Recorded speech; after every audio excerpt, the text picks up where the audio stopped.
은혜를 받아 누리게 하여 주시고 예배를 온전히 참여할 수 있도록 인도하여 주옵소서. 예수님의 이름으로 기도합니다. 아멘.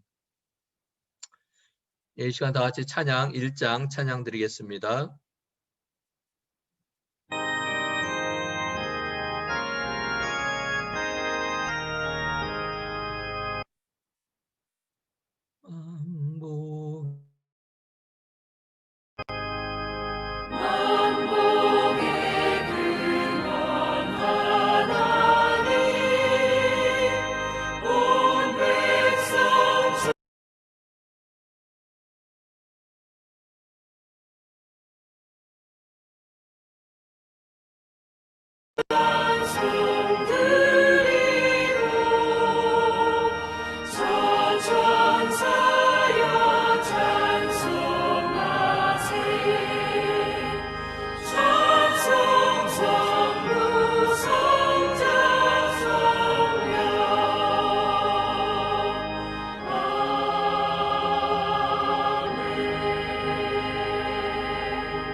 이 시간 다 같이 사도신경으로 우리 신앙 고백을 하나님께 드리겠습니다. 나는 전능하신 아버지 하나님, 천지의 창조주를 믿습니다. 나는 그의 유일하신 아들, 우리 주 예수 그리스도를 믿습니다. 그는 성령으로 잉태되어 동정녀 마리아에게서 나시고 본디오 빌라도에게 고난을 받아 십자가에 못 박혀 죽으시고 장사된 지 사흘 만에 죽은 자 가운데서 다시 살아나셨으며 하늘에 오르시어 전능하신 아버지 하나님 우편에 앉아 계시다가 거기로부터 살아있는 자와 죽은 자를 심판하러 오십니다. 나는 성령을 믿으며 거룩한 공교회와 성도의 교제와 죄를 용서받는 것과 몸의 부활과 영생을 믿습니다. 아멘. 이 시간 다 같이 찬양 315장 찬양 드리겠습니다.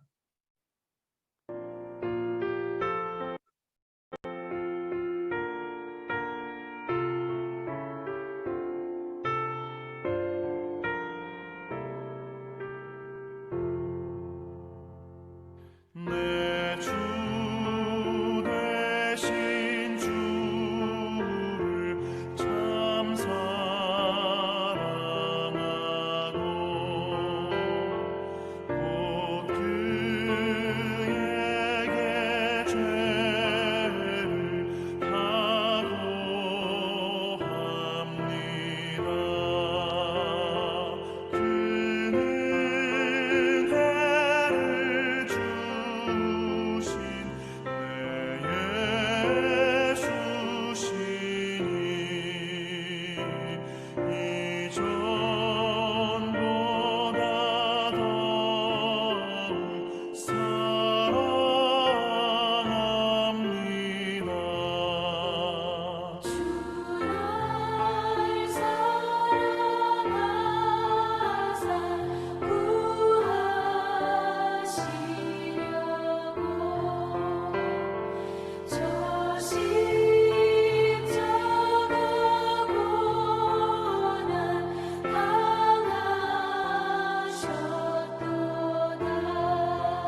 예, 이 시간 예배를 위하여서 우리 황인순 권사님 기도해 주시겠습니다.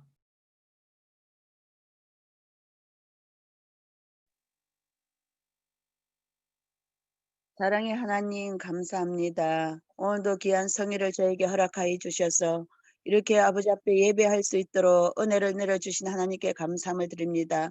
지금 아버지 어느 곳에서 드리든지 이 예배를 주님께서 기쁘게 받아 주시옵소서. 하나님 아버지께서 그동안도 지켜주신 하나님 은혜 참으로 감사와 영광을 올려드립니다.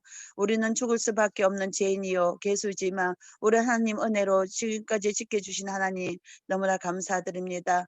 아버지 코로나로 인하여서 아버지 우리가 아버지 주의 전에서 예배 드리지 못하고 아버지 각 처소에서 또 어느 장소에서 아버지 이렇게 주님께 예배합니다. 주님 어디서 드리든지 이 예배를 주님께서 기쁘게 받아 주실 줄 믿습니다.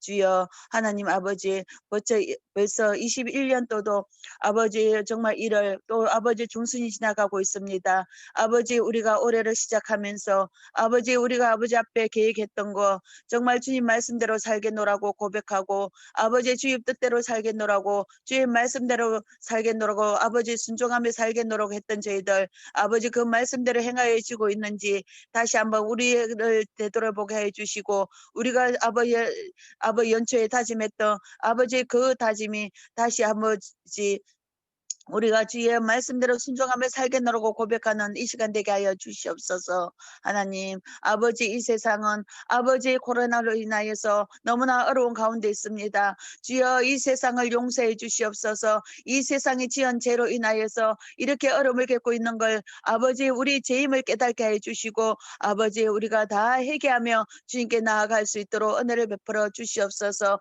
하나님 어서 빨리 이 세상에 아버지 코로나가 종식됨으로 인하여서 이 세상이 다시 한번 아버지 주의 나라가 이 세상에 이루어질 수 있도록 주의 은혜를 베풀어 주시옵소서. 하나님 아버지 주님 아버지 어느 곳에 있든지 아버지 우리 성도님들 아버지 늘 주님께서 함께 해주시고 늘 건강으로 지켜주시고 아버지 이 어려운 이 시기에 아버지 잘 극복하고 나아갈 수 있도록 하나님 저희 아버지 우리 기쁨의 교회 모든 성도님들에게 은혜를 베풀어 주시옵소서.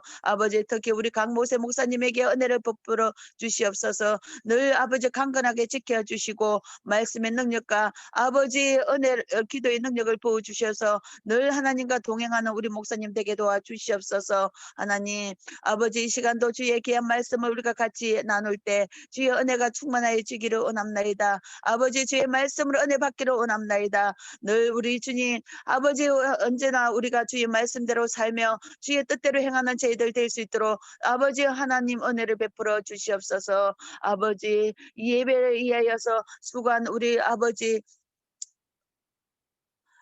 저 전도사님에게도 은혜를 베풀어 주시고 하나님 아버지 우리 성도님들 각자 흩어져 있는 아버지 가운데서도 하나님 함께 해 주시옵소서. 다음 주부터는 꼭 우리가 우리 귀한 성전에서 다 같이 모여 예배 드릴 수 있는 은혜를 베풀어 주시옵소서. 감사드렸고 예수님 이름으로 기도드렸나이다. 아멘.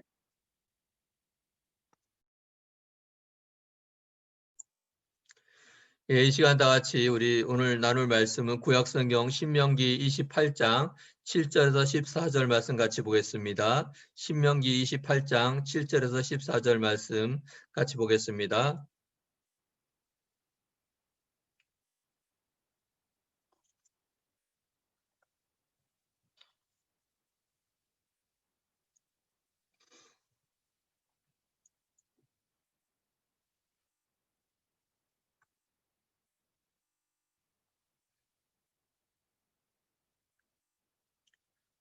예, 다 찾았으면 한 절씩 같이 교독하겠습니다.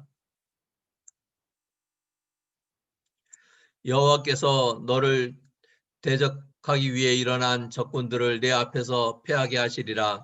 그들이 한 길로 너를 치러 들어왔으나 내 앞에서 7길로 도망하리라. 여호와께서 명령하사 내 창고와 내 손으로 하는 모든 일에 복을 내리시고 내 하나님 여호와께서 내게 주시는 땅에서 내게 복을 주실 것이며 여호와께서 내게 맹세하신 대로 너를 세워 자기의 성민이 되게 하시리니 이는 내가 내 하나님 여호와의 명령을 지켜 그 길로 행할 것임이니라.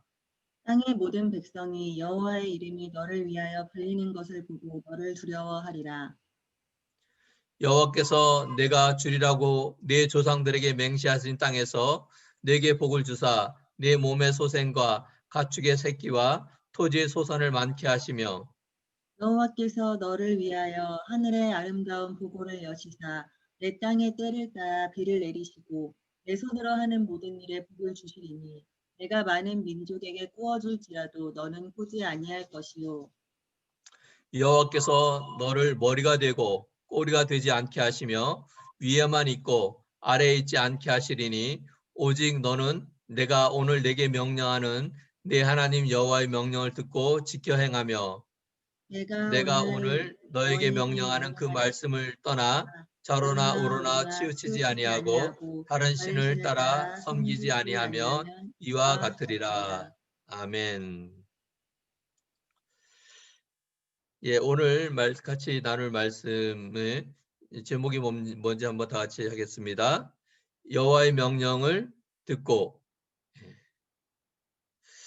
예, 신명기 28장은 하나님께서 이스라엘 백성들에게 하나님과의 언약 관계에 있는 이스라엘 백성이 하나님 말씀을 듣고 그 말씀에 따라 지켜 행하면은 하나님께서 그에게 이들 이스라엘 백성들에게 복을 주신다는 그 말씀이 28장 전반부에 나와 있는 하나님의 복에 대한 말씀입니다. 그 중에서 1절에서 7절까지는 하나님을 믿고 하나님 약속의 말씀을 따라 순종하는 자들에게 주시는 개인적인 복에 대해서 말씀드렸다면은 7절부터 14절까지는 개인이 아닌 이스라엘 백성 전체 그 민족 그 나라에 대한 복을 이야기하는 그런 부분입니다. 제가 1절부터 7절까지는 설교를 여러 번 드렸기 때문에 오늘은 특히 2021년 이 어려운 상황 속에 이 시국에 있는 우리 나라와 민족 또한 이 나라 민족이 어려운 가운데서 살기 위해서는 또 우리가 이 어려운 가운데서 하나님의 은혜를 받아 누리기 위해서는 어떻게 해야 되는지 모세를 통하여서 마지막 가나안 땅을 눈앞에 두고 있는 이스라엘 백성들에게 모세가 하나님의 말씀을 따라 순종하고 또 지켜 행하면은 하나님께서 너희들에게 이스라엘 백성에게 주실 복을 이야기하는 그런 본문이 오늘 7절부터 14절 말씀입니다. 예, 먼저 7절 말씀 같이 보겠습니다.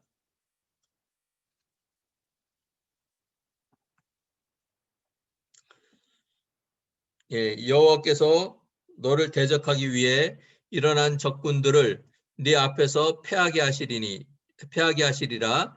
그들이 한 길로 너를 치러 들어왔으나 네 앞에서 7길로 도망하리라. 예. 이것은 하나님의 말씀을 따라 순종하는 이스라엘 백성들에게 하나님께서 부어주시는 복, 특히 이 나라와 민족의 복에 대해서 말씀하고 있는 것입니다. 정말로 저는 이 개인에 대한 어떤 하나님의 약속에 대한 복의 말씀보다 더 제 마음에 깊이 다가오는 말씀이 이 나라와 민족에 대한 하나님께서 주시는 복에 대한 그런 말씀들이 저는 더 깊이 새겨 들어오고 또 더 감격을 하게 됩니다. 왜 그러냐면은 우리나라가 정말로 많은 세계의 많은 나라들이 이 나라를 보고서 그들은 제 3자의 입장에서 보니까 그저 놀랄 뿐이지만은 우리는 이 나라와 민족이 하나님을 믿고 또 하나님 말씀대로 순종하며 살아감으로써 우리에게 부어진 하나님의 복을 직접 누리고 있는 사람들 아닙니까? 정말로 이 나라와 민족에 뭐가 있습니까? 지하자원이 있습니까? 아니면 무슨 열대지방에 있는 나라들처럼 기온이 좋아서 1년에 뭐 벼농사를 2번, 3번씩 질 수 있는 나라도 아니고 그리고 무슨 이 땅이 넓어서 정말로 사람들은 별로 없고 땅이 넓어서 그 땅에 있는 거 농사만 지어도 다 모든 사람이 먹고 살 수 있는 그러한 환경도 아니에요. 이 작은 땅에 5천 몇백 몇 명이라는 인구가 살고 있어요. 우리나라에서 아무리 열심히 농사 지어도 우리나라 인구의 반도 먹여 살릴 수가 없어요. 모든 조건이 최악인 나라예요. 이 작은 땅덩이 사람들은 또 왜 이렇게 많은지. 우리가 뭐 얘기할 때 우리나라는 사람들이 많은 게 복이다 그러지만 사실은 많아도 너무 많기 때문에 사실은 가난을 대물림하는 그런 나라였어요. 작년에 세계 농산물들이 그 자연재해나 또는 여러 가지 일로 인해서 흉작이 많이 일어났대요. 그래서 지금 중국 같은 나라는 식량이 모자라고 지금 전 세계에서 식량을 긁어 모으고 있대요. 보통 중국의 남부 지역은 1년에 벼농사를 2번 또는 3번씩 할 수 있는 그런 지역이랍니다. 그래서 중국이 그 많은 인구 수에도 불구하고 식량이 별로 많이 모자라지 않았는데 작년 같은 경우는 뭐 자연재해도 많았고 또 거기다가 코로나로 인해서 이렇게 농사를 2번, 3번씩 지을 수 있는 그 땅을 거의 한 번밖에 농사를 짓지 못했대요. 그러다 보니까 중국에 식량이 모자라니까 지금 전 세계에서 식량을 싹쓸이 한답니다. 그래서 지금 전 세계 식량 가격이 막 폭등하고 있답니다. 중국이라는 나라는 땅도 넓고 인구도 많지만은 또 그만큼 좋은 환경이기 때문에 어려움 속에서도 먹고 살아가는 문제는 해결되는 나라예요. 근데 우리나라는 그렇지 못해요. 또 그다음에 민족 내부에서 전쟁이 나갖고서 온 국토가 완전히 황폐화되었던, 참으로 6.25 전쟁에 참여했던 참전 용사들 지금 뭐 90 가까이 되신 분들이 지금 대한민국의 사진들을 보여주면요 깜짝 놀란대요. 제가 유튜브에서 보니까 그 참전 용사의 손녀딸이 한국에 와서 공부를 하고 있답니다. 그래서 자기가 살고 있는 지역을 이렇게 사진 찍어서 할아버지한테 보내줬더니 할아버지가 너가 지금 있는 곳이 어디냐? 그래서 지금 한국에 와 있습니다. 대한민국에 있습니다. 그랬더니 그 사진이 대한민국 사진이냐? 묻더랍니다. 예, 맞아요, 할아버지. 여기가 대한민국 서울의 사진이에요. 그랬더니 도대체 믿을 수가 없다고. 자기가 전쟁에 참여했을 때는 온전한 건물 하나 없던, 그 다음에 길거리 가면 거지들이 그냥 먹을 게 없어서 막 굶주리고 옷도 제대로 없어서 걸치지 못하고 그런 사람들로 넘쳐났던 그 땅인데 어떻게 저렇게 고층 건물들이 번쩍번쩍한 그런 도시가 되었냐고. 정말 네가 있는 곳이 서울이 맞느냐고 그렇게 되물었다고 합니다. 그분들이 옛날하고 지금을 비교하면 도대체 그 변화의 폭을 그들이 생각하는 상상을 넘어서는 수준이에요.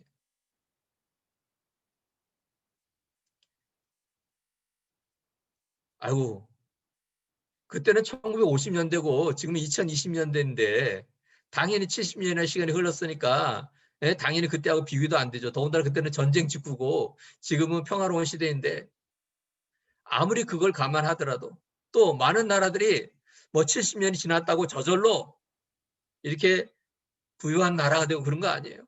만약 그랬으면은 그 옛날에 우리보다 잘 살던 나라, 우리보다 환경 좋은 나라는 우리보다 지금 훨씬 더 잘 살아야지 마땅하죠.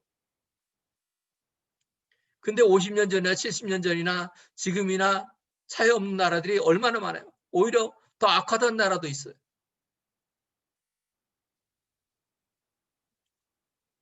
모르겠어요.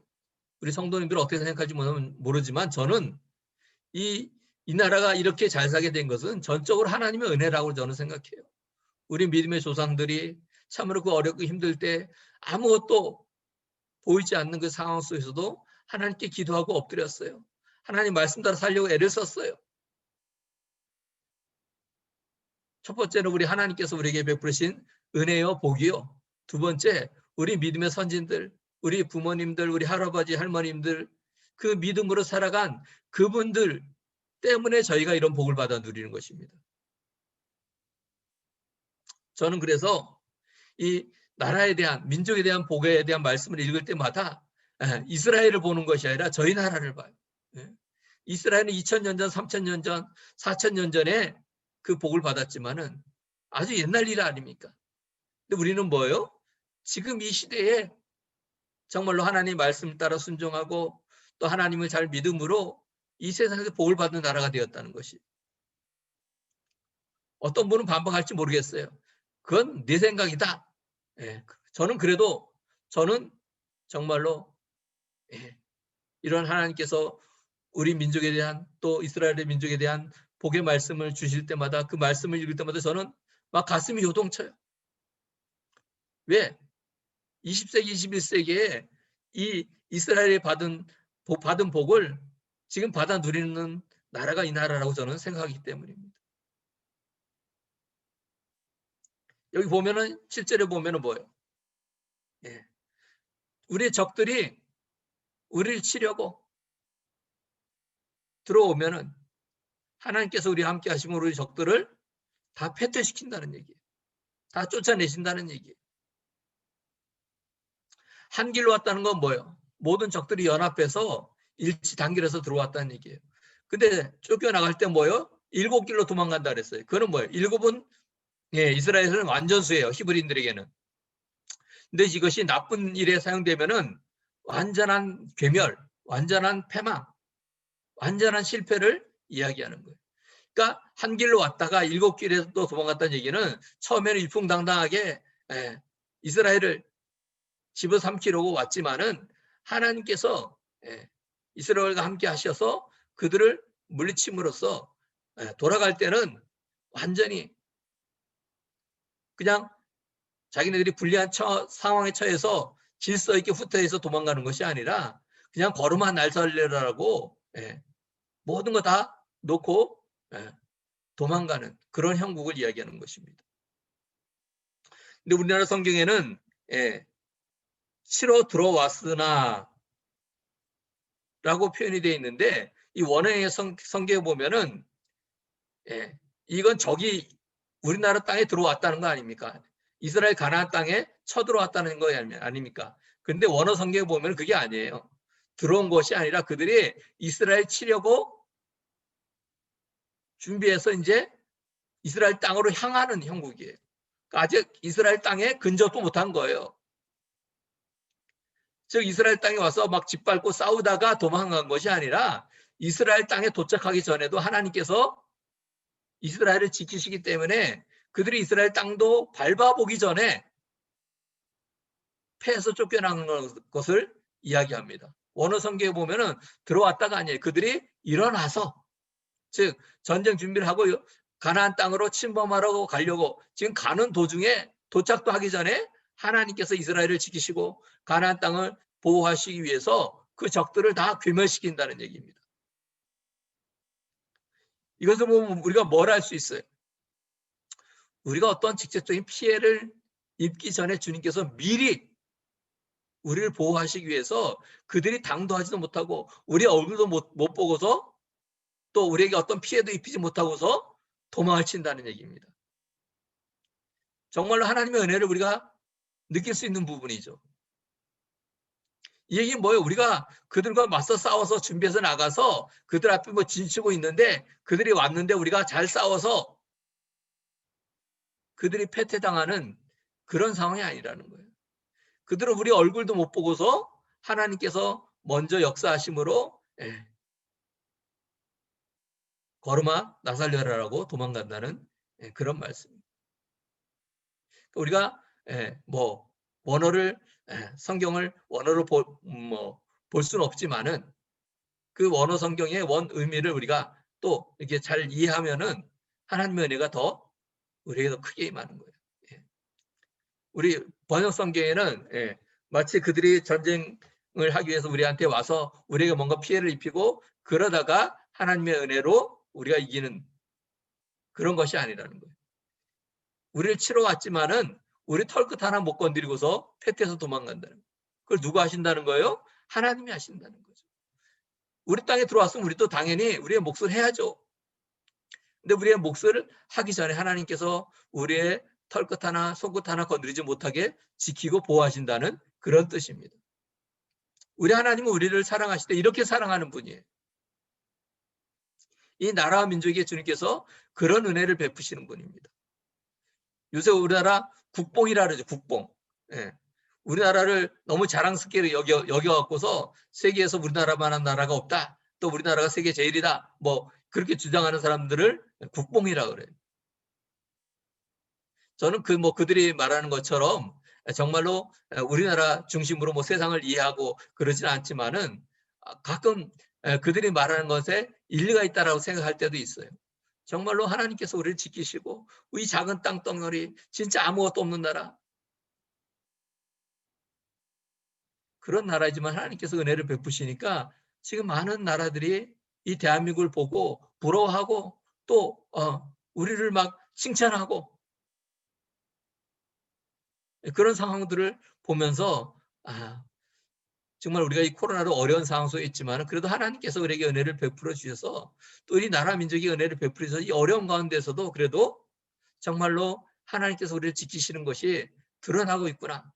우리 개인들이 힘들고 뭐 나라도 힘들고 그렇지만 그래도 다른 데랑 비교해 보면은 그래도 하나님의 은혜가 우리에게 임하고 있다는 걸 우리를 알아야 돼, 깨달아야 돼. 그래서 우리는 절망하기보다 좌절하기보다 우리 하나님께서 우리와 함께 하신 것을 보고 기뻐해야 되는 것입니다. 감사해야 되는 것입니다. 네, 2021년에 이제 새해가 시작됐고 또 얼마 안 지났어요. 어떤 목사님이 설교한 걸 이렇게 잠깐 봤는데 2021년은 순종한 한 해가 됩시다. 그렇게 하셨더라고, 설교를. 첫 주 설교를. 네, 저도 그거를 보면서 그랬어요. 진짜 우리가 이 어려운 때이지만은 정말 하나님께서 우리에게 어떻게 하시는지, 우리가 얼마나 은혜를 베푸셨는지 우리가 깨닫고 정말로 이 어려운 가운데서 우리가 주님 앞에 순종하며 나아가면 하나님께서 우리를 통해서 또 우리에게 베푸신 은혜를 거두지 아니하시고 우리에게 부어주셔서 이 어려운 가운데서도 우리는 특별한 은혜를 받아 누릴 수 있다는 것을 깨달아 아는 시간 되었으면 좋겠습니다. 8절 말씀 보겠습니다.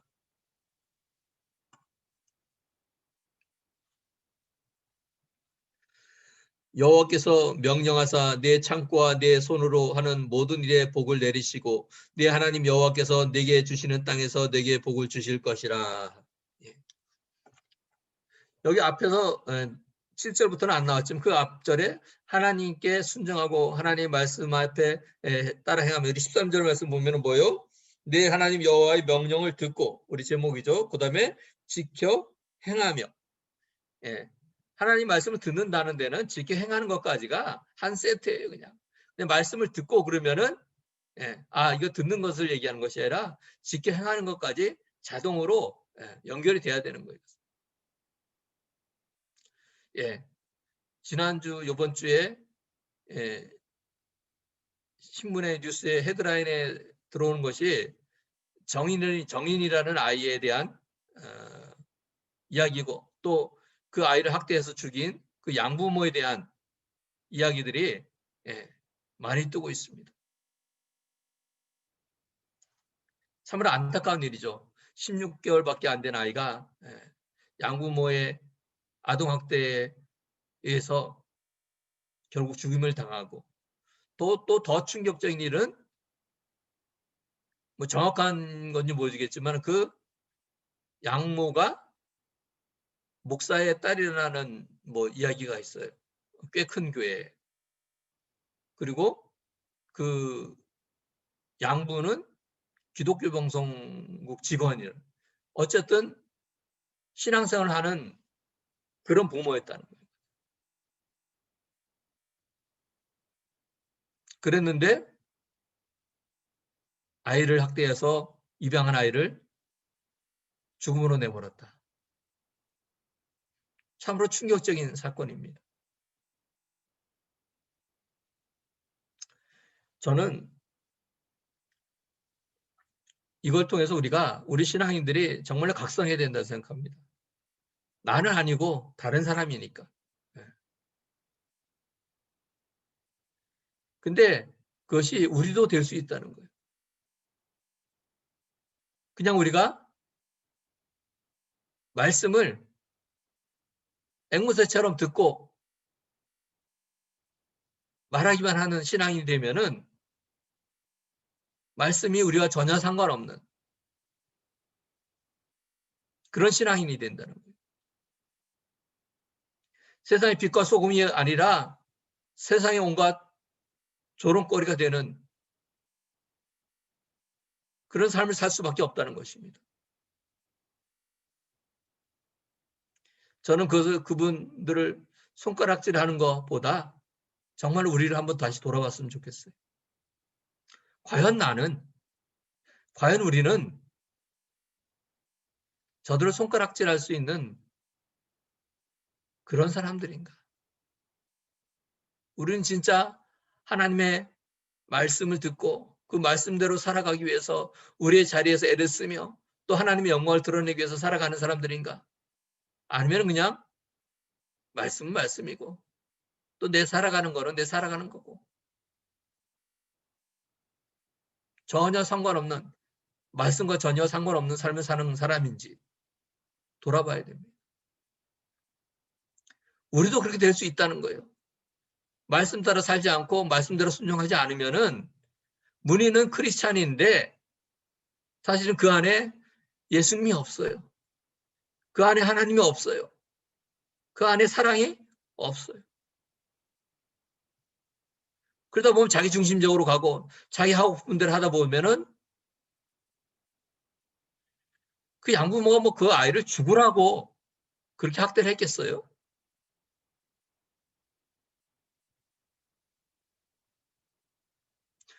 저는 그런 뉴스를 볼 때마다 저는 교회가 언론에서 비아냥거리가 되고 또 교회에 대한 부정적인 소식을 들을 때마다 제 마음에 상처기가 납니다. 누가 제 마음을, 제 가슴을 손톱으로 후벼 파는 저에 대한 이야기는 아니지만은 교회가 하나님 믿는 사람들이 그런 데서 조소거리가 되고 비아냥거리가 될 때 저는 정말로 마음이 아파요. 그래도 적어도 저와 우리 교회 성도들은 그런 비아냥거리, 조소거리가 되지 않았으면 좋겠다. 늘 그런 기도를 하게 됩니다. 예.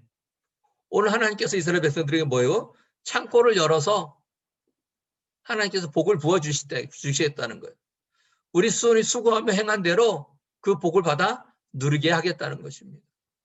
우리 하나님의 복을 이해할 때 잘못 이해하면은 하나님의 복이 아니라 하나님의 저주가 되는 경우가 있어요. 나는 아무것도 안 하는데 하나님께서 그저 나에게 갖다 부어주시는.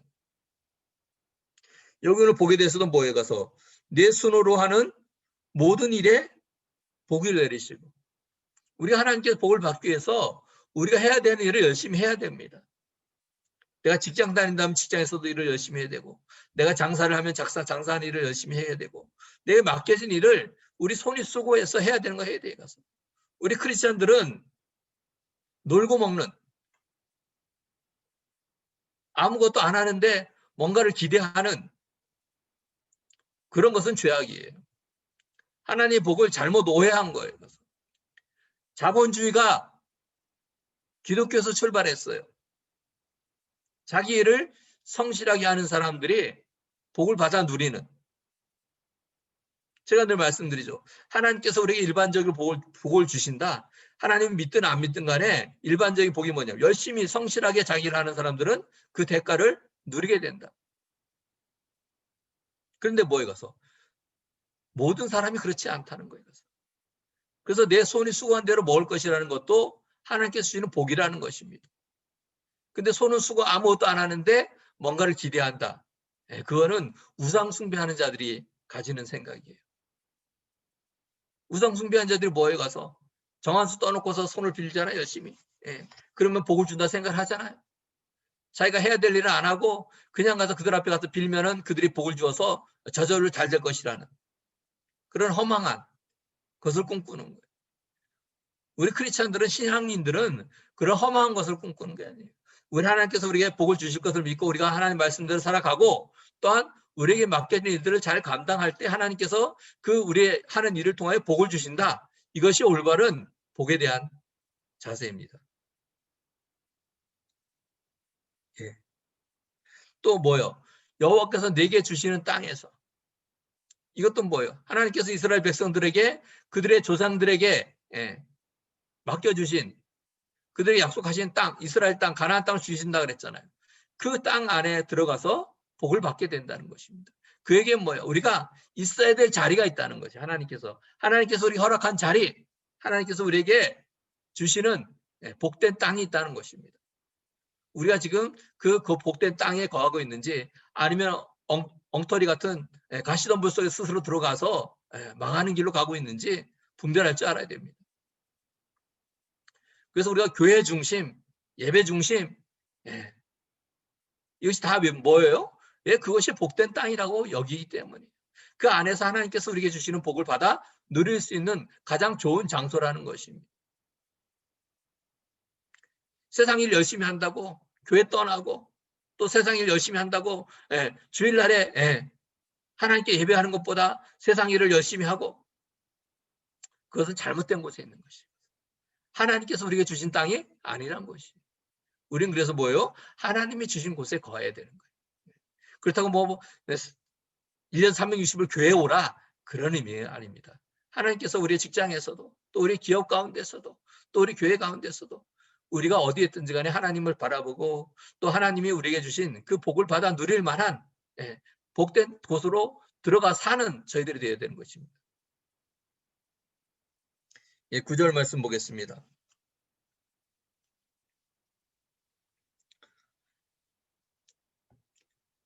여호와께서 내게 명하신 대로 너를 세워 자기의 성민이 되게 하시리니 이는 내가 내 하나님 여호와의 명령을 지켜 그 길로 행할 것임이니라.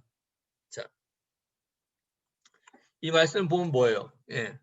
하나님께서 우리를 세웠다는 거. 이스라엘 백성들을 맹세하신 대로 세워서 하나님의 성민이 되게 하셨다는 얘기예요. 특별히 하나님께서 그 민족을 택하셨다는 얘기예요. 근데 성민이 되게 하셔서 뭐를 하겠다는 거예요? 그 하반절을 보면 뭐예요? 내가 내 하나님 여호와의 명령을 지켜 그 길로 행할 것임이니라. 하나님께서 우리가 하나님의 말씀을 잘 지켜 행해서 우리를 성민으로 삼으신 것이 아니에요. 제가 늘 얘기하죠. 우리가 하나님을 믿고 구원받는 것이 우리가 뭘 잘해서 하나님께서 우리에게 주신 것이 아니라고. 그것은 상이에요. 우리는 그런 상을 받을 만한 자격이 없어요, 사실.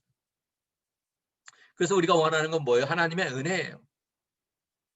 하나님께서 먼저 이스라엘 백성들을 하나님의 나라 백성으로 삼으셨어요. 또 그래서 그들을 어떻게 해서 하반절에 가면은 여호와의 명령을 지켜 그 길로 행할 것입니다. 우리를 성민으로 부르신 하나님의 뜻이 있다는 거예요. 이스라엘 백성들을 부르신 하나님의 뜻이 있다는 거 뭐요? 하나님의 뜻을 이 세상에서 지켜서 행하고 그럼으로써 이방 나라들에게 하나님을 증거하는 거예요. 우리를 먼저 크리스찬으로 부르신 하나님, 우리로 신앙을 갖게 하신 하나님 왜 부르셨을까? 우리를 통하여서 복음이 전파되고 우리 주변 사람들을 구원하기 위한 도구로 사용하기 위해서 이것은. 우리가 뭐가 예뻐서 우리가 하나님께 뭔가 칭찬받을 만한 뭐가 있어서가 아니라 정말로 우리가 하나님께서 우리를 세우셔서 우리를 구원하셔서 또 주변의 많은 사람들을 구원하는 도구로 사용하시는 거예요. 그러니까 우리가 먼저 부름받은 사람들은 그걸 알아야 돼요. 우리가 그냥 구원받는 하나님 나라에 가는 그것만을 바라보는 게 아니라 그것보다 더 중요한 것 중에 하나가 이 세상에서 우리가 다른 사람들에게 하나님의 나라를 전하고 또 그들에게 구원을 받게 하는 그 우리의 역할, 우리의 사명을 감당해야 된다는 거예요. 우리는 우리의 사명을 감당하는 것은 관심 없고 나 구원받는 거, 우리 가족 구원받는 거 이런 데만 관심이. 그러면 지금 우리가 살고 있는 이 세상에서 우리를 이곳에 두신 하나님의 뜻을 외면하는 거예요. 자기 욕심만을 찾는 거예요. 우리 신앙인들은 뭐예요? 또 우리 교회가 이곳에 세워진 이유는 뭐예요? 그냥 우리끼리 그냥 재미나게 신앙생활하고 구원받는 사람들끼리 잘 살라고 하는 것이 아니라 이 세상에 구원의 빛을 드러내고 맡겨진 사명을 감당하는 것, 그것이 하나님께서 우리에게 주신 사명인 것입니다. 우리를 부르신 것은 하나님께서 그 사명을 감당하기 위해서요. 예수님께서도 세상을 떠나실 때 제자들을 하늘나라로 데려가지 않고 이 세상에 두는 이유가 뭐라 그랬어요? 예, 그들에게 하나님의 일을, 예수님의 일을 맡기시기 위해서요. 그리고 우리가 장수하는 복, 뭐 이런 건강회복 이런 걸 구하는 것도 뭐예요? 하나님께서 맡기신 일을 우리가 잘 감당하기 위해서 필요한 거예요. 그저 뭐 건강해서 우리가 마음껏 운동하고 또 우리가 마음껏 좋은 거 먹고 마시고 뭐 이러려는 것이 아니에요. 하나님의 일을 잘 감당하게끔 그 일을 더 잘하게끔 그것들을 구하는 것입니다. 10절 말씀 보겠습니다. 땅의 모든 백성이 여호와의 이름이 너를 위하여 불리는 것을 보고 너를 두려워하리라. 10절 말씀도 우리 한글 성경은 약간 좀 어렵게 돼 있어요. 쉽게 얘기하면은 우리의 머리 위에 하나님의 이름이 두어졌다. 그런 뜻입니다. 이것은 뭐예요? 즉 우리를 통해서 하나님이 드러나신다는 거예요. 즉 하나님께서 우리를 성미로 부르시고 하나님의 뜻을 따라 순종하게 하시고 그것 다 이유가 뭐예요? 다른 세상 사람들 가운데 우리를 통해서 하나님이 드러나는 거예요. 우리를 보면서 살아있는 하나님이 그들에게 알려져야 되는 거예요. 우리를 보면은 하나님이란 분이 살아계시는구나. 아, 우리가 받는 복을 보면 아, 하나님을 잘 믿는 사람들은 저런 복을 받아 누리는구나. 이런 것이 사람들에게 다 보여줘야 된다는 거예요. 그러다 보니까 그들이 우리를 두려워하게 되는 거예요. 우리가 뭐가 대단한 능력이 있어서 우리가 무슨 힘이 있어서 우리가 잘나서가 아니라 우리를 그렇게 해주시는 분, 우리를 그렇게 복을 주시는 분, 그 하나님이라는 것을 그러니까 우리를 통해서 누가 드러나야 돼요? 우리가 드러나는 것이 아니라 하나님이 드러나는 거예요. 이것이 하나님께서 우리를 부르신 궁극적인 목적이라는 뜻이에요. 11절 말씀 보겠습니다.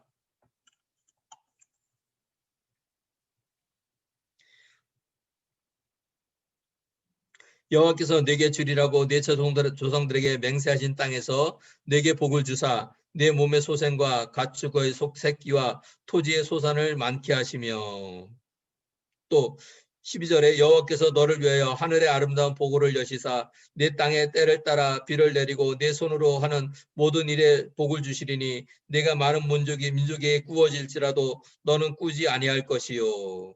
예. 하나님께서 11절에 보면은 많게 하시며라는 표현이 있는데 이것도 정확한 원어를 보면은 쓰고 남음이 있게 하시며 그런 뜻이에요. 그러니까 단순히 그냥 우리에게 부족함이 없게 하시는 정도가 아니에요. 제가 우리 하나님의 사랑에 대해서 우리 하나님께서 우리에게 베푸신 복에 대해서 제가 얘기할 때 우리의 수준에서 판단하면 안 된다고 늘 말씀드리잖아요. 왜냐하면 우리 하나님께서는 우리가 생각하는 그 이상의 분이셔요. 그래서 우리가 필요한 것만 구해도 우리가 필요한 것만 채워지는 게 아니라 넘치게 즉 우리가 쓰고 남아서 다른 데로 흘러가게끔 주시는 거예요. 왜 그러실까요? 아까부터 말씀드린 우리가 우리만을 위해서 사는 것이 아니라 우리 주변의 사람들에게 하나님을 전하고 예수님을 전하고 복음을 전하고 그들을 구원하기 위해서 우리의 역할을 감당해야 되는 거예요. 근데 우리에게만 필요한 것만 주시면 어떻게 되겠어요? 아무래도 우리가 자기중심이다 보니까 나에게 필요한 거 그냥 내 거 먼저 채우고 나서 그래서 뭐 좀 있어야 뭔가 다른 사람 생각하고 그렇게 될 거 아니에요. 그러니까 우리 주님께서 우리에게 풍성하게 주신 이유가 뭐예요? 너만 먹고 잘 살아가 아니라 너도 필요한 것들을 체험받고 또한 너에게 주는 이 풍성함으로 쌓아두지 말고 흘러 보내라는 뜻입니다. 그러니까 하나님께서 주시는 땅, 그 가나안 땅에 들어가서 근데 이스라엘 백성들이 이 땅을 생각해 보세요. 애굽에서 400년간 노예 사용을 했어요. 또 40년간 광야에 나왔는데 아무것도 할 수 있는 게 없어요. 그냥 만나만 기대해야 되는 거예요. 그러니까 이 가나안 땅에 들어가서 거기서 농사를 짓고 가축이 풍성하고 막 엄청나게 줘서 뭐예요? 그래서 또 꾸이는 나라가 되지 않고 남에게 꾸어주는 나라가 된다. 이건 정말로 꿈도 못 꾸었던 상황이에요. 그래서 자기네들만 굶어 죽지 않으면 다행인 상황인데 하나님께서 뭐예요? 내가 주는 가나안 땅에 들어가면 내가 너희들에게 복을 부어 주어서 내 창고를 열어서 내가 하늘의 창고를 열어서 비를 때마다 주게 해서 너희들의 곡식이 풍성하게 나고 가축들이 풍성하게 되어서 너희들뿐만 아니라 너희들 주변에 가난한 자들 또 너희들 주변에 가난한 나라를 내가 돕게 하겠다. 꾸는 나라가 아니라 꾸어주는 나라가 되게 하겠다. 지금 이 모세의 이런 말씀을 듣는 이스라엘 백성들은 참도 꿈에도 꾸어보지 못한 그런 상황이 지금 말씀으로 주어지고 있는 거예요. 근데 그것이 그냥 헛말이 아니잖아요. 우리 하나님께서는 말씀하시면 반드시 지키는 분이에요. 그러니까 이 말씀을 들을 이스라엘 백성들을 한번 생각해 보세요.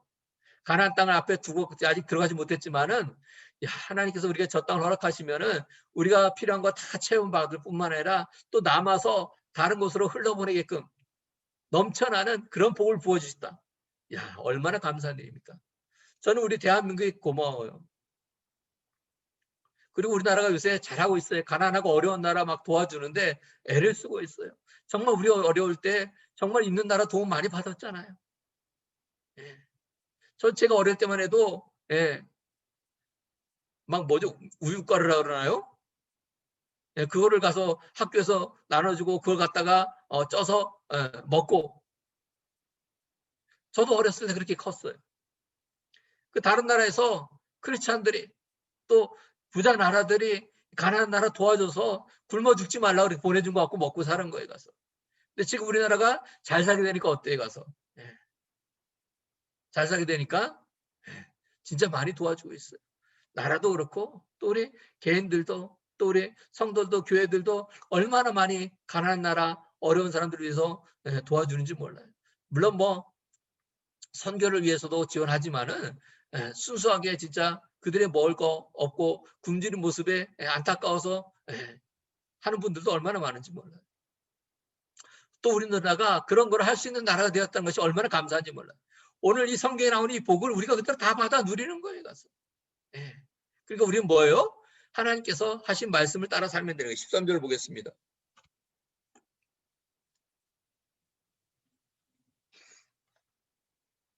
여호와께서 너를 머리가 되고 꼬리가 되지 않게 하시며 위에만 있고 아래에 있지 않게 하시리니 오직 너는 내가 오늘 내게 명령하는 내 하나님 여호와의 명령을 듣고 지켜 행하며 14절 내가 오늘 너에게 명령하는 그 말씀을 떠나 좌로나 우로나 치우치지 아니하고 다른 신을 따라 섬기지 아니하면 이와 같으리라.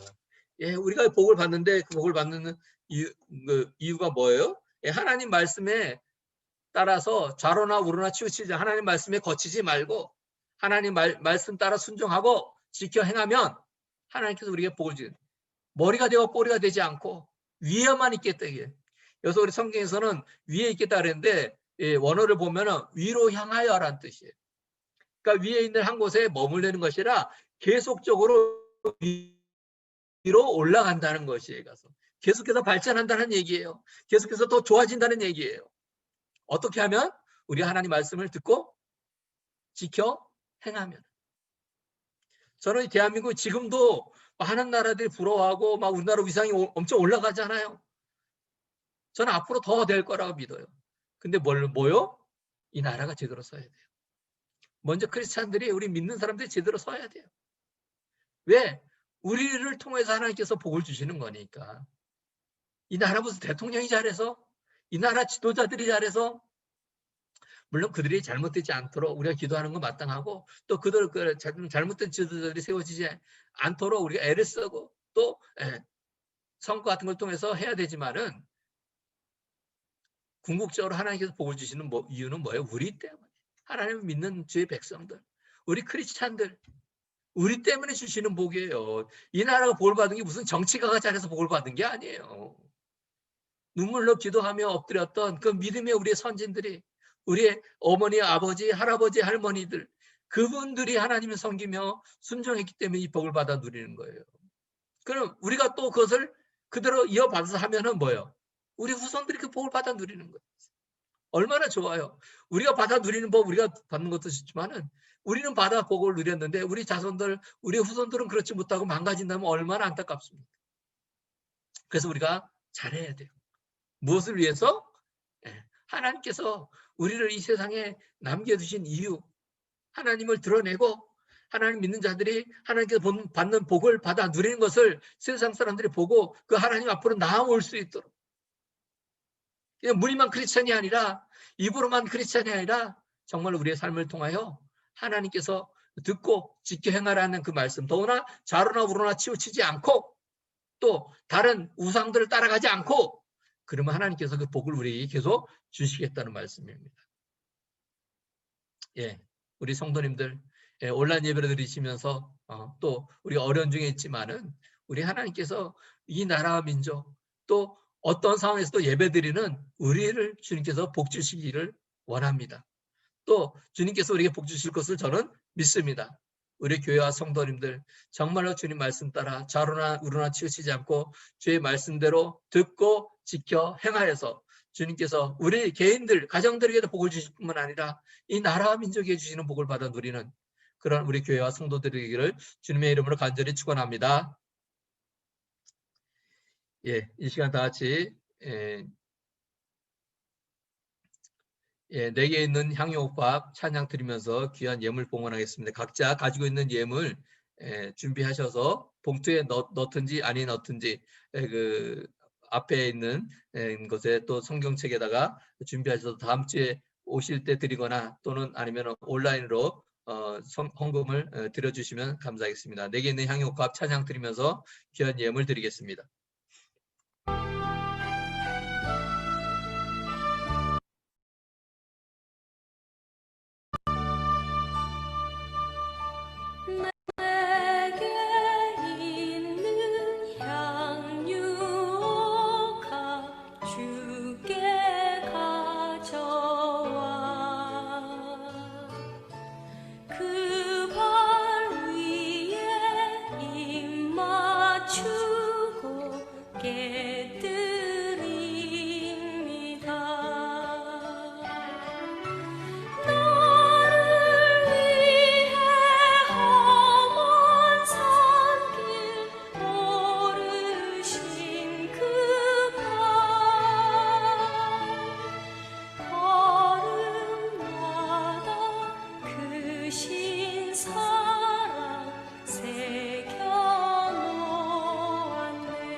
이 시간 드리는 예물 위해서 기도하겠습니다. 사랑의 하나님 감사합니다. 오늘 저희로 주님께 나와 예배하게 하시고 또 이 시간 귀한 예물을 봉헌하게 하심을 감사합니다. 우리가 주님께 나와 예배할 때 또 귀한 예물을 같이 드립니다. 주님께서 이 귀한 예물을 기뻐 받으시고 우리가 예물을 드릴 때 아까움이나 또 안타까움으로 드리지 않게 해주시고 또 풍성한 마음으로 주님께 드릴 것을 더 풍성하게 드릴 수 있는 은혜를 허락하여 주시고 또한 우리가 주님께 예배 드릴 때 더 넉넉하게 드릴 수 있는 은혜도 우리에게 허락하여 주옵소서. 또한 이 귀한 예물 드린 손길에 주님께서 복을 더하여 주시고 또 아버지 영적인 복과 또 세상에 필요한 것들을 친히 채우시는 은혜를 받아 누리게 하여 주옵소서. 또 귀한 예물이 쓰여지는 곳에 죽어가는 영혼들을 살리며 또한 죽어가는 영혼들, 또 안타까운 쓰러지는 영혼들을 세우는 곳에 귀하게 사용되어 될 수 있는 귀한 예물 되게 하여 주옵소서. 예수님의 이름으로 기도합니다. 아멘. 이 시간 우리 각자 집에서 예배드리지만 주변에 있는 우리 가족들에게도 우리 샬롬 인사하겠습니다. 샬롬. 예, 코로나로 나라와 교회가 어려움을 겪고 있습니다. 외부 모임은 자제해 주시기 바랍니다. 앞으로 또 교회가 모든 활동이 가능하도록 위해서 기도해 주시기 바랍니다. 우리 교회가 매월 선교하는 선교비로 후원하는 선교사님들입니다. 위하여 기도해 주시기 바랍니다. 이 시간 다같이 찬양 401장 찬양 드리겠습니다.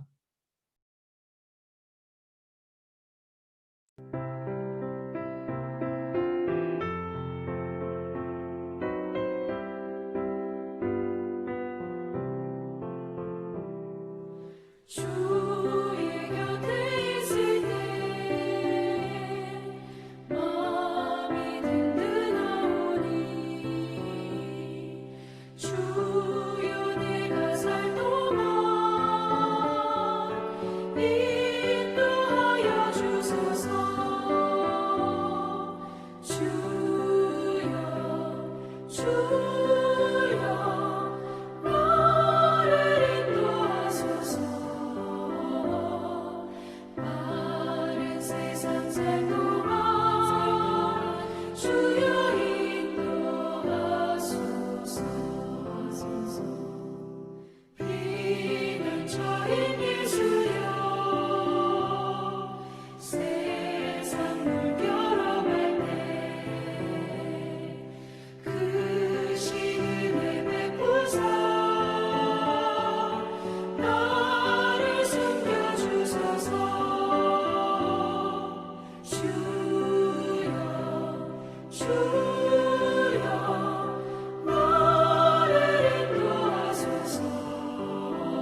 풍파 지나고 지나고 영화로운 나라와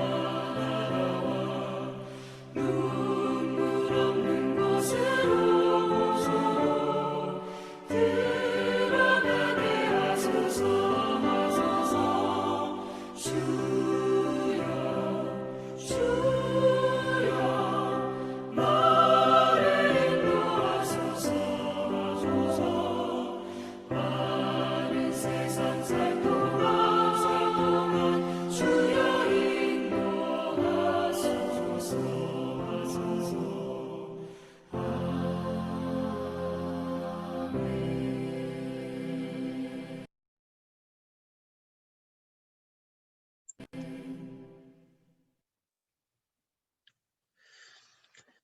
이제는 우리 주 예수 그리스도의 은혜와 우리 아버지 하나님의 그 크신 사랑하심과 성령님께서 우리를 지키시고 인도하시고 보호하심이 이곳 예배에 참여한 우리 성도님들과 또 우리 큰 기쁨의 교회와 또 우리 교회 모든 성도님들 가족과 이 나라와 민족과 조국 교회 위에 이제로부터 영원히 함께 하시기를 간절히 축원합니다.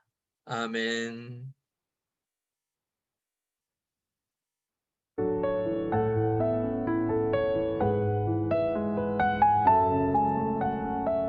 자, 수고하셨습니다.